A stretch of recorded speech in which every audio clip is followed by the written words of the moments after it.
Boa tarde, crianças. Nós vamos começar agora a nossa aula de português. Por favor, abra o livro na página 45. Nós vamos dar continuidade à matéria que nós iniciamos na aula anterior, que é o pretérito do indicativo, tá bom? Então, vamos lá. Quando os verbos estão em sua forma neutra, ou seja, quando eles expressam apenas a ação ou o estado, sem indicar o tempo, o modo, o número ou a pessoa, dizemos que eles estão no infinitivo. É dessa maneira que os verbos aparecem nas entradas de verbetes do dicionário, por exemplo. O verbo no infinitivo geralmente termina em AR, ER ou IR. Por exemplo, amar, crescer, partir, ser, brincar, comer e dormir. Número 8. No quadro a seguir, circule os verbos que estão no pretérito, ou seja, no passado, sublinhe os verbos que estão no presente e faça um X ao lado dos que estão no infinitivo, certo?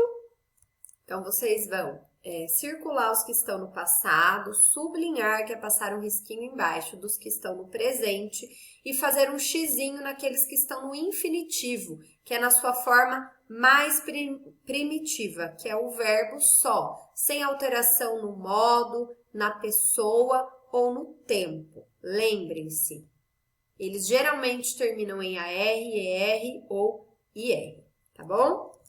Consulte no dicionário o significado dos verbos listados no quadro, que você ainda não conhece, e registre a seguir os resultados de sua pesquisa. Então, vocês vão ver aí as palavrinhas que vocês não conhecem e vão pesquisar o significado delas no dicionário e registrar eles aqui, tá bom?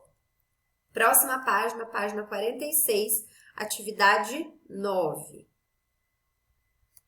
Essa atividade pede para que a gente forme duplas, mas vocês vão fazer de forma individual, tá bom? Leiam as frases a seguir. O burro carregou muito trigo durante o dia e ficou bem cansado. Segunda frase. O burro carregava muito trigo durante o dia e ficava bem cansado. Então, eu tenho aqui, nesse primeiro quadrinho, os verbos carregou e ficou em destaque.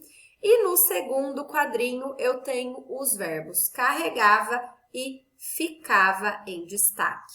Letrinha A. Os verbos em destaque estão no pretérito do indicativo e se referem a uma ação que aconteceu antes do momento da enunciação, ou seja, antes do momento da fala. Discutam qual é a diferença de sentido entre as formas verbais destacadas nos dois quadros.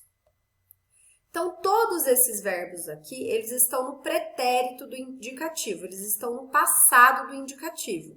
Mas eles estão conjugados de uma forma diferente. Aqui eu tenho carregou e aqui eu tenho carregava. Aqui eu tenho ficou e aqui eu tenho ficava. Então, eu quero que vocês pensem para que a gente usa essas palavras e por que a gente muda essas palavras quando a gente quer falar uma outra coisa.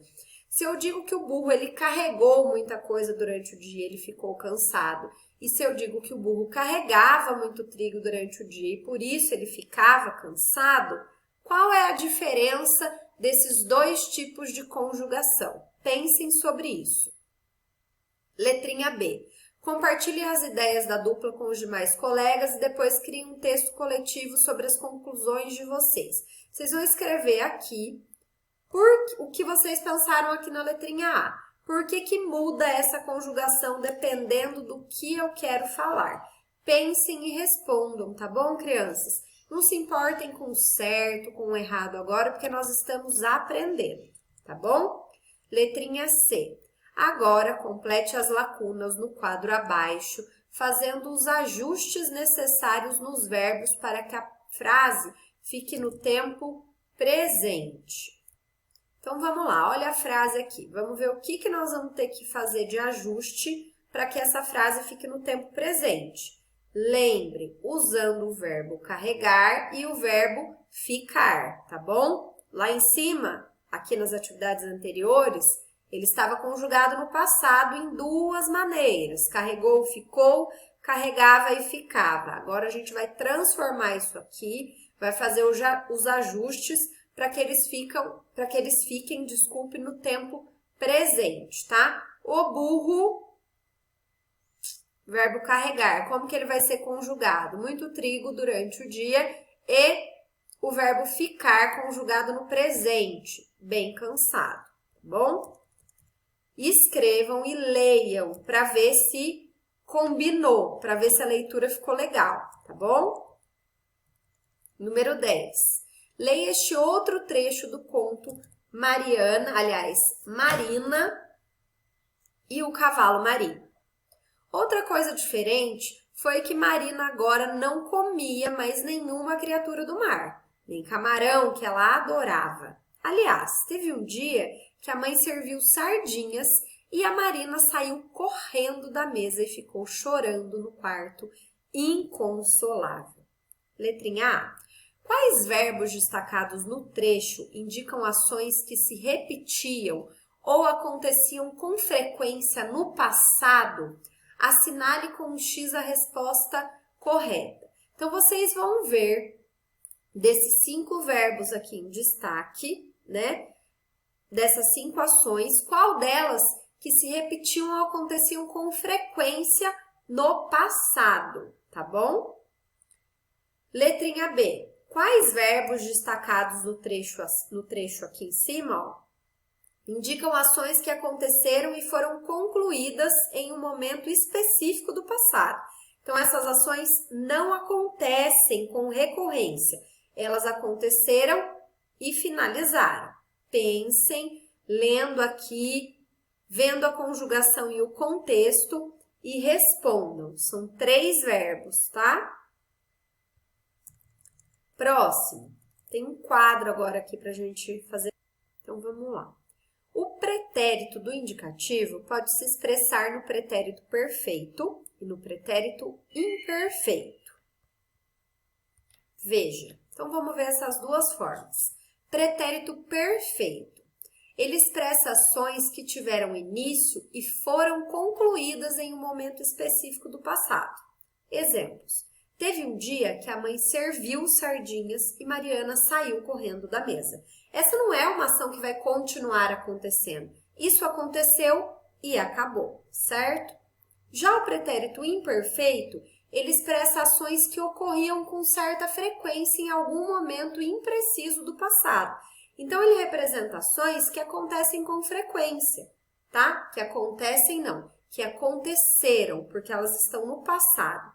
Passa a ideia de continuidade, de rotina, de hábito. Exemplos.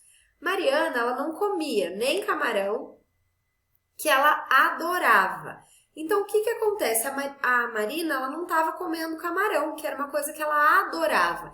Isso não é uma coisa que vai começar e vai terminar. A Mariana sempre comia camarão, ela adorava camarão. Isso não é uma coisa que acontece e acaba. Isso é um hábito, é um gosto, é uma coisa recorrente, certo? Essa é a diferença entre pretérito perfeito e imperfeito. No pretérito perfeito, a ação começa e termina. No pretérito imperfeito, ele representa ações recorrentes que acontecem com frequência, tá bom?